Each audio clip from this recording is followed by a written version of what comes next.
Hoentsika mamarapara ny vaovao eto an-tanindrazana dia eo amin'ny sehatra ny Lomano niditra tamin'ny andian'ny fahavalo tamin'ity faran'ny herinandro ity teny amin'ny dobo filomanosana ANSP Filoteny ny fifaninanana karkarain'ny club Saint-Michel Natation, fifaninanana izay nampitondraina ny anarana Vive l'Avenir.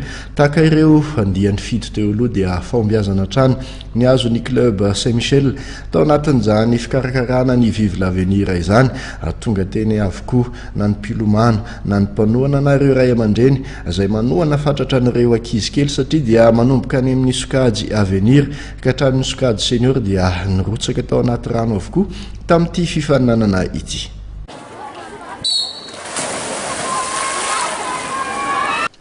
Tahaka ireo andian'ny fito voalohany dia fahombiazana trano no azon'ny club Saint-Michel tamin'ny fikarakarana ny andian'ny fahavalon'ny Vive l'Avenir. Fifaninanana izay natao tetsy amin'ny dobo filomanosana ANSP Filoteny tamin'ity faran'ny herinandro ity. Marihana fa mpilomano 770 avy amina club 12 ary ligue paritra 4 no namaly ny antson'ny mpikarakara tamin'ity andian'ny fahavalo ity. Tsaivana fa tanjon'ny club Saint-Michel amin'ity Vive l'Avenir ity ny hanome sehatra an'ireo mpilomano malagasy efa ao amin'ny mampiseho ny talentany.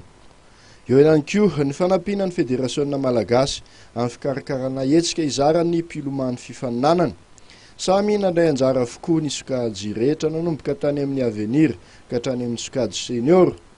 Nijanona ao fanentanana sy fampisehoana fotsiny kosa ny an'ny sokajy Masters. Toy ny mahazatra moa dia notolorana trophée ny mpilomano ny bata amboara betsaka indrindra isan-tsokajy. Kapobiana aloha dia tratra ny tanjony satria hita hoe nahazo fafimaretana daholo ny mpilomano. Misy ihany koa ireo MP azo tamin'ity fifaninanana ity. Ny tena édition moa dia hitanareo amin'izao fa resaka hoe hitsapana an'ireo tena sangana zany tena sina ny final. Zany hoe amin'ny tena final zany nahitanareo eto amin'ny songadina hoe izy tena matanjaka hatrany amin'ny ankizy kely indrindra hatrany amin'ny lehibe indrindra zany dia misy final daholo. Taorian'ny andian'ny fahavalo iny dia andrasana indray ny zava-baovao entin'ny club Saint-Michel amin'ny andian'ny manaraka.